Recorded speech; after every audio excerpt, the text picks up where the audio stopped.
देहरादून में ऑपरेशन सिंदूर की पहली वर्षगांठ पर भव्य समारोह, सीएम धामी ने की शिरकत। पानी की टंकी पर चढ़ी ज्योति रौतेला, नर्सिंग भर्ती आंदोलन और अधिक हुआ उग्र। चारधाम यात्रा पर बेजुबानों की सुरक्षा पर सरकार सख्त, विशेष एसओपी लागू। राजधानी में झमाझम हुई बारिश, मौसम विभाग ने पूरे राज्य में जारी किया येलो अलर्ट। नमस्कार, आप देख रहे हैं खबर गंगा और मैं हूं आपके साथ अनुरागनी। अब खबरें विस्तार से। देहरादून के दून सैनिक इंस्टीट्यूट में ऑपरेशन सिंदूर की पहली वर्षगांठ पर आयोजित प्रदेश स्तरीय कार्यक्रम में मुख्यमंत्री पुष्कर सिंह धामी ने शिरकत की। पूर्व सैनिकों और एनसीसी कैडेट्स को संबोधित करते हुए सीएम धामी ने कहा कि प्रधानमंत्री नरेंद्र मोदी के नेतृत्व में आज भारत रक्षा क्षेत्र में आत्मनिर्भर बन चुका है। साथ ही उन्होंने पाकिस्तान के खिलाफ सेना की ऐतिहासिक सफलता को याद करते हुए कहा कि पीएम की सटीक रणनीति के चलते दुश्मनों को 4 दिन में घुटने टेकने को मजबूर होना पड़ा। देखिए 2014 में वैसे तो माननीय प्रधानमंत्री मोदी जी जब से देश के प्रधानमंत्री बने तब से सैनिकों के परिवार के लिए उनकी बहुत पुरानी मांगों को सबको लगातार उन्होंने पूरा किया। सैनिकों को मनोबल को लगातार बढ़ाने के लिए, उनको प्रोत्साहित करने के लिए वो अपने हर प्रमुख दिवस जो हमारे देश के पर्व होते हैं, होली, दिवाली, ऐसे दिनों पर हमेशा सेना के बीच में जाते रहे। और अभी ऑपरेशन सिंदूर जिसकी आज पहली वर्षगांठ है, ऑपरेशन सिंदूर में एक सटीक रणनीति हमारे प्रधानमंत्री मोदी जी के नेतृत्व में तीनों हमारी सेनाओं ने अदम्य साहस का परिचय दिया, वीरता का परिचय दिया, शौर्य का परिचय दिया और पाकिस्तान को 4 दिनों पे ही घुटने के बल आने पर मजबूर होना पड़ा। पूरी तरह से पाकिस्तान तहस नहस हो गया और जिन आतंकियों ने पाकिस्तान की सरपरस्ती में हमारी बहन बेटियों के सिंदूर के साथ इस प्रकार का अमानवीय व्यवहार किया, उनको करारा जवाब देने का काम किया, आतंकी अड्डों को नष्ट करने का काम किया। भारत की सेना आज आत्मनिर्भर सेना हो गई है। बड़े बड़े जो रक्षा के उपकरण हैं आज भारत बना रहा है। उसकी शक्ति को भी पूरे विश्व ने ऑपरेशन सिंदूर के दौरान देखा। आज रक्षा उपकरणों के निर्यात के मामले में भी भारत दुनिया की टॉप सूची के देशों में शामिल हो गया है। 80 से भी अधिक देशों को आज रक्षा के उपकरण भारत सप्लाई कर रहा है। तो मैं इस अवसर पर आज भारत की सेना को भी, आदरणीय प्रधानमंत्री जी को भी धन्यवाद देता हूँ। सतपुली के खैरासैंण में कैबिनेट मंत्री सतपाल महाराज और डॉक्टर धन सिंह रावत ने नवनिर्मित राजकीय महाविद्यालय का लोकार्पण किया। मंत्रियों ने इसे शिक्षा के क्षेत्र में बड़ी उपलब्धि बताया, लेकिन दूसरी ओर छात्र सुविधाओं के अभाव से परेशान है। छात्रों का कहना है कि कॉलेज बाजार से दूर जंगली रास्ते पर है, जहां न तो परिवहन की सुविधा है और न ही पीने के पानी की व्यवस्था। जो कि ये कॉलेज है ना, जो ये हमें ऐसी जगह बनाया गया है जहाँ से हमें कोई सुविधा प्राप्त नहीं हो रही है, पहली बात। और दूसरी बात, यहाँ यातायात का सबसे बड़ा वो है असुविधा। यातायात जैसे यहाँ पे गर्ल्स लोग आती है, उनके लिए सेफ्टी नहीं है, दूर दूर से आना पड़ता है। ऐसे नहीं कि सारे बच्चे प्रॉपर सतपुली से ही आ रहे हैं, क्योंकि सतपुली से बाहर से भी काफी बच्चे आते हैं, उन्हें काफी दूर से आना पड़ता है और कॉलेज के लिए।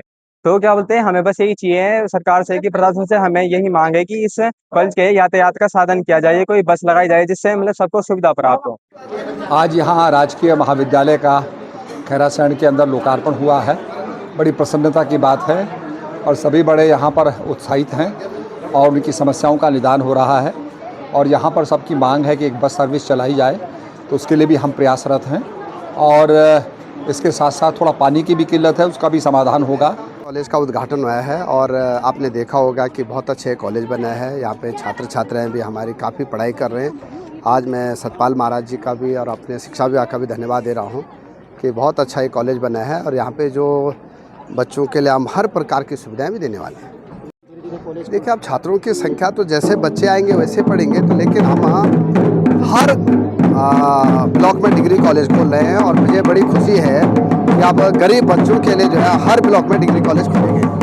आपकी जिम्मेदारी सबसे ज़्यादा। देखिए, बंगाल में बहुत ऐतिहासिक निर्णय वहाँ के आए हैं और वहाँ की जनता को हम धन्यवाद देना चाहता हूँ। मैं भी वहाँ पे चुनाव में था और बहुत अच्छा परिणाम वहाँ के रहे।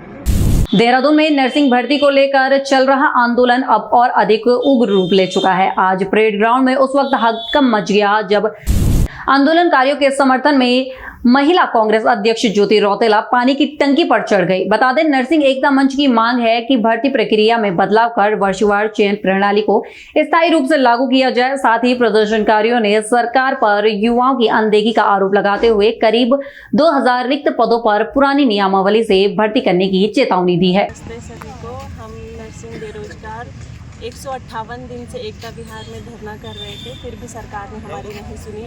फिर हम आमरण अनशन के लिए मजबूर हुए। आमरण अनशन से 21वां दिन हो गया। हमारी कई बहनें हॉस्पिटल में ICU में भी एडमिट हुई हैं, फिर भी सरकार हमारी बात नहीं सुन रही है। आखिरी हमारे पास सरकार ने हमें मजबूर किया है ये कदम उठाने के लिए कि आज हमारे कुछ साथी टंकी परेड ग्राउंड की टंकी पे चढ़े हुए हैं। ये सिर्फ सरकार है, इसकी वजह से हमें ये सब करना पड़ रहा है। नमस्कार, हमारे धरने को आज 158वां दिन हो गया है और अनशन को हमारा 22वां दिन हो गया है। तो हमारे जो आज हम लोग बहुत परेशान हो चुके हैं सरकार की दोहरी नीति से, और आज हमारी जो ज्योति में हमारे जो नर्सिंग साथी हैं वो टंकी पे चढ़े हुए हैं। तो सरकार से ये रिक्वेस्ट करना चाह रहे हैं कि जो भर्ती है हमारी वो उबड़ सवार करे। हरिद्वार के बहादुराबाद में गंगा नहर रेगुलेटर के पास एक अज्ञात शव मिलने से इलाके में सनसनी फैल गई। सड़ी गली हालत में मिली ये लाश करीब 3 से 4 दिन पुरानी बताई जा रही है। हालांकि सूचना मिलते ही पुलिस और जल पुलिस ने मौके पर पहुंचकर शव को कब्जे में ले लिया है और पोस्टमार्टम के लिए भेज दिया है। पश्चिम बंगाल में भाजपा की बड़ी जीत का असर अब उत्तराखंड की सियासत में भी दिखने लगा है। उत्तराखंड के भाजपा के प्रदेश प्रवक्ता मथुरा दत्ता जोशी ने दावा किया है कि बंगाल की इस ऐतिहासिक जीत ने राज्य के कार्यकर्ताओं में नई ऊर्जा भर दी है। उन्होंने कहा कि तर्ज पर भाजपा 2027 के विधानसभा चुनाव में उत्तराखंड में भी प्रचंड जीत हासिल करेगी। निश्चित रूप से देखिए, पहली बात तो मैं बंगाल की देवतुल्य जनता को हार्दिक धन्यवाद देना चाहता हूं, आभार व्यक्त करना चाहता हूं कि उन्होंने देश की आज़ादी के इतने वर्षों बाद पहली बार वहाँ पर भारतीय जनता पार्टी की सरकार बनाई है। और जहाँ तक आपने कहा कि बंगाल मॉडल की जो बात आपने कही है, निश्चित रूप से बंगाल मॉडल को सारे लगभग सारे राज्य अपना रहे हैं और उत्तराखंड में भी हम उसी दिशा में काम करेंगे। हमारे प्रशिक्षण वर्ग भी चल रहे हैं, हम बूथ स्तर पर ही काम कर रहे हैं, मंडल स्तर पर भी हमारा काम हो रहा है और जिला स्तर पर भी काम हो रहा है। अब सरकार के प्रतिनिधियों द्वारा भी इस दिशा में काम किया है। सरकार जनता के द्वार कार्यक्रम चला है। अब माननीय मुख्यमंत्री जी स्वयं भी बहुत से हमारे जितने भी संगठन हैं उनसे ब्लॉक से लेकर मंडल से लेकर आपके बूथ स्तर के कार्यकर्ताओं से सीधे संवाद करने का प्रयास करेंगे, क्योंकि चुनावी वर्ष है और पूरे प्रदेश में हमारे प्रशिक्षण वर्ग भी चल रहे हैं और हम उसी मॉडल में काम करेंगे ताकि आने वाले समय में 2027 में तीसरी बार यहाँ पर प्रदेश के यशस्वी मुख्यमंत्री धामी जी के नेतृत्व में तीसरी बार यहाँ पर भारतीय जनता पार्टी का परचम लहराया जा सके। इस दिशा में सरकार और संगठन दोनों मिलकर सरकार को लाने का काम करेंगे। अल्मोड़ा में कानूनी मामलों के त्वरित निस्तारण के लिए जिला विधिक सेवा प्राधिकरण ने विशेष लोक अदालत की तारीख का ऐलान कर दिया है। सचिव अनामिका सिंह के मुताबिक आगामी 18 जुलाई और 21 नवंबर को विशेष लोक अदालत आयोजित की जाएगी।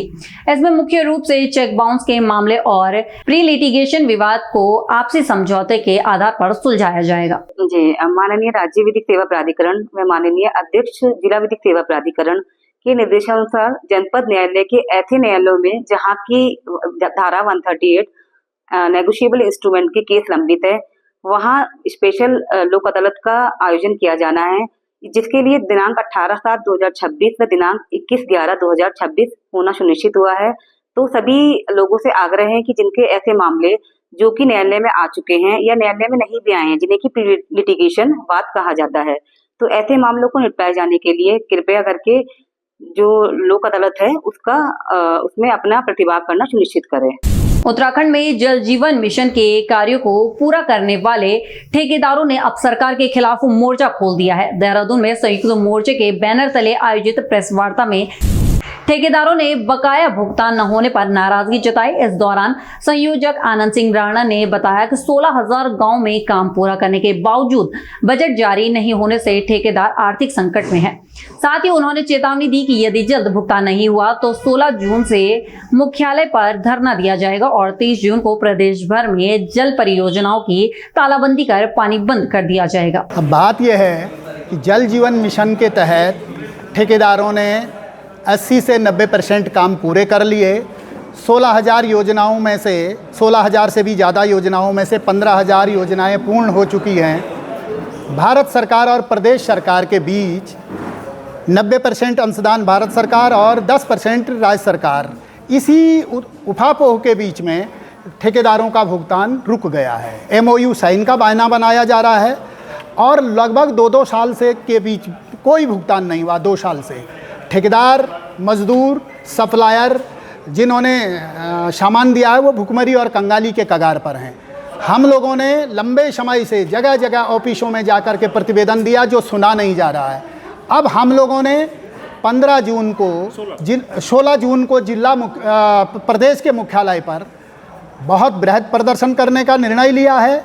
30 जून को पूरे प्रदेश के विभागीय मुख्यालयों पर हम लोग धरना प्रदर्शन और तालेबंदी करेंगे और इसके बाद भूख हड़ताल की चरण तक को भी हम जाएंगे। ठेकेदारों ने अपने हक की मांग को लेकर के, मजदूरों, सप्लायरों की स्थिति को देखते हुए प्रदेश की विपरीत परिस्थितियों में हमने योजनाएं बनाने का काम किया और हमारे भुगतान आज तक नहीं दिया गया। इस पर हमारी लड़ाई है। हरिद्वार में जिलाधिकारी मयूर दीक्षित की अध्यक्षता में आयोजित जन सुनवाई में जनता की समस्याओं का मौके पर समाधान किया गया। इस शिविर में राजस्व, भूमि विवाद और पेयजल जैसी कुल 67 शिकायतें दर्ज हुई, जिसमें से 30 का जिलाधिकारी ने तुरंत निस्तारण कर दिया। खास बात ये रही कि इस बार ग्रामीण क्षेत्रों से मिनी सचिवालय के जरिए ऑफलाइन शिकायतें भी प्राप्त हुई। जन सुनवाई का आयोजित की गई, जिसमें अभी तक 66 शिकायतें दर्ज की गई हैं और इसमें जो हमने पिछली बार देखा था कि शिकायतें कुछ रिपीट हुई थी, उसमें कुछ लोगों को नोटिस भी दिए गए थे।